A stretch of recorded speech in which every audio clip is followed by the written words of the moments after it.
Montenegro has been a NATO member since 2017 and pays just over 2% of its GDP on defence. Its path to joining the EU is also well underway. It hopes to be the 28th member state by 2028. But there are many reforms that are still outstanding, such as independence of the judiciary and freedom of the press. For the Europe Conversation, I catch up with its president, Jakov Milatović, and I asked him about these reforms. So, President Milatović, your country has been waiting 12 years in the wings as a candidate country, starting negotiations for accession.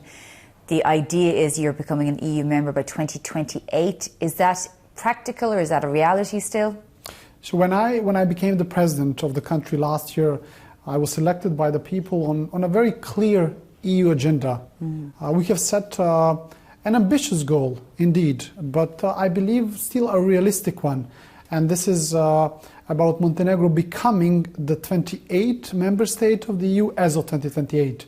I believe that what has been good news is that there is a new momentum in Brussels, also in the other capitals of the member states about the enlargement. I believe that the whole situation about the enlargement really changed in 2022 following the Russian invasion of Ukraine, where also Europe, the EU, understood that the enlargement policy is also about the security of the European continent. Because if you look at some of the outstanding issues, because as you mentioned there, it is merit-based and there's a huge focus on rule of law.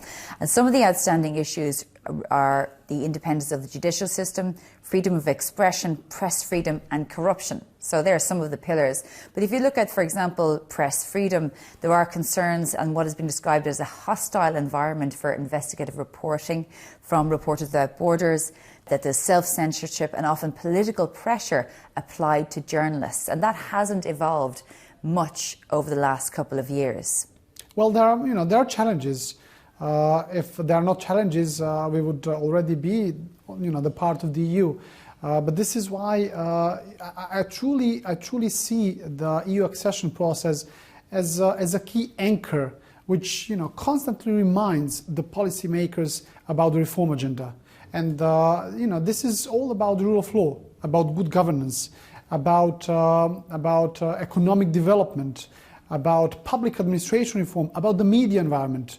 I believe that ever since I became the president, I was very clear that for me the EU accession is indeed about reforms, not only about trying to get some EU funding for different infrastructure projects. That's important, but I believe what is even more important is to be able to use the process as a transformative way for your country, which would ultimately benefit to the people, because we all want to live in a society where there is a clear rule of law, where there is a clear good governance, where there is zero corruption. And do you believe that from a cultural perspective there is an effort to ensure that journalists are allowed to practice without fear or favour or intimidation? There are challenges still. There are cases from the past about the attacks on the journalists that still have not been fully investigated. Sort of brought to an end. Whenever I speak, and I have recently spoke at a very important conference on the media environment in Southeast Europe that was hosted by Montenegro, those are exactly the points that I have focused on. I believe that the fundamental of democratic development is a free media environment, competitive media environment, freedom of speech, this is really a crucial part also of my public endeavors. We have made progress.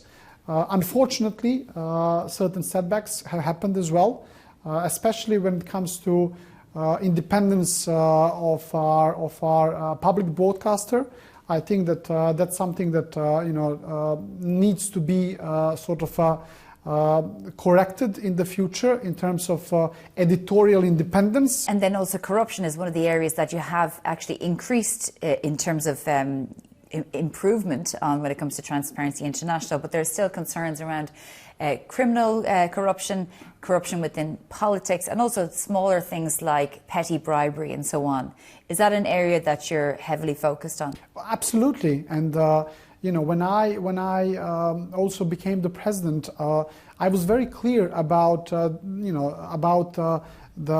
policy that I'm pursuing, and that's the policy of zero corruption. I believe, fundamentally, that's the basis for economic development. Over the many past years, and this is exactly what we are, now realizing. Many of the people within our judiciary system who were appointed to fight corruption and organized crime on behalf of the people of Montenegro were actually part of organized crime and corruption. Now many of them are being processed, so there is a clear progress, especially within our prosecution, now also within our court system, so that things are moving in the right direction. You mentioned there enlargement as very important in terms of security for the whole of Europe. When Montenegro had high levels of Russian interference, was around foreign policy decisions about becoming a member of NATO, independence, and probably you will see some interference. Are you concerned about that, or what can the country do to try to defend itself from interference? I believe that a very important decision that Montenegro has made in the past was becoming the member of NATO.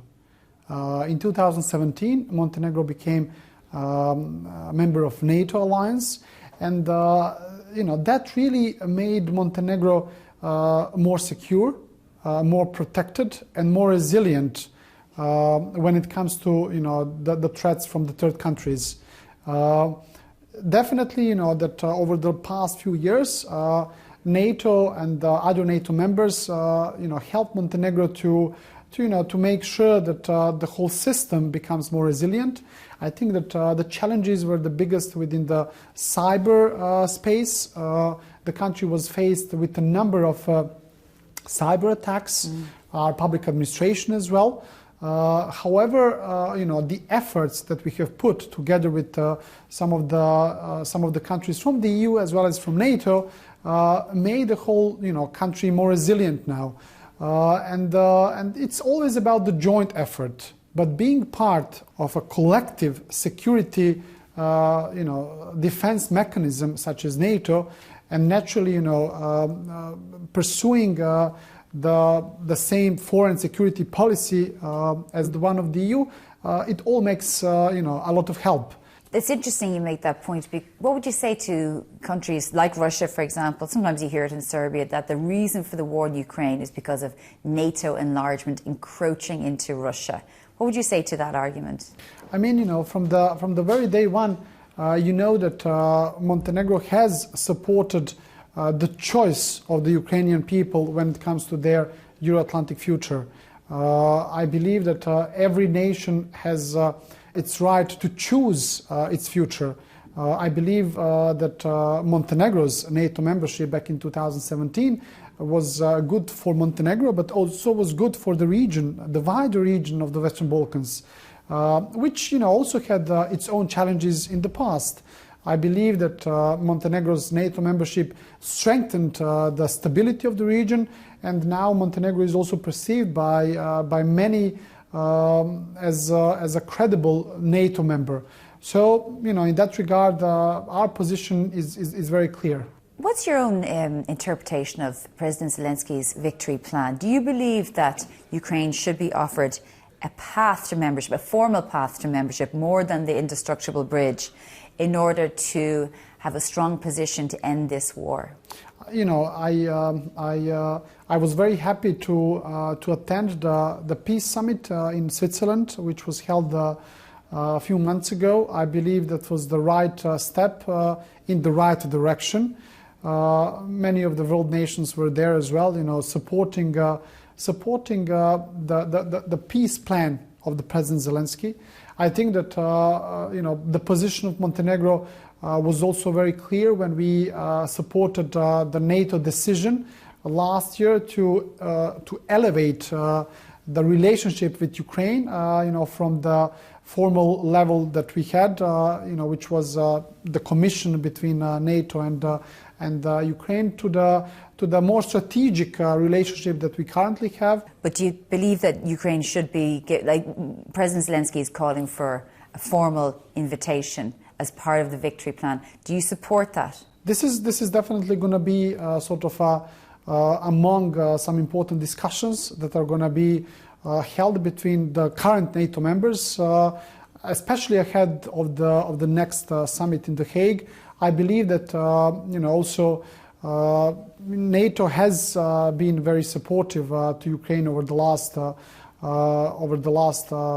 very challenging period. Now you know that we also have launched the so-called NATO mechanism for support of Ukraine. So there are all very important steps when it comes to the just peace in Ukraine, which is ultimately what the goal is. So you would support, if it's on the table, membership? Well, I said it's going to be part of the discussion. Okay. Yeah, just final question before I let you go, because we know that in the call with Donald Trump and Mark Rutte in relation to NATO, Donald Trump made it clear that Europe has to do more heavy lifting. I don't know if in your conversation with Secretary General Rutte, he explained to you a little bit more about that. What does it mean Europe needs to do more heavy lifting? Are we in charted territories? Well, I think, ultimately it comes to the spending. And, as the President Trump had already, put the focus on it when he was previously the president, I believe that that's going to be, again, the focus, which is good for resilience of Europe in terms of security, in terms of its own defense industry, and Montenegro is part of the alliance. So in that regard, I think it's good for Montenegro as well. Okay, well, President Milatović, President of Montenegro, thank you very much for joining us on the Europe Conversation. Thank you very much.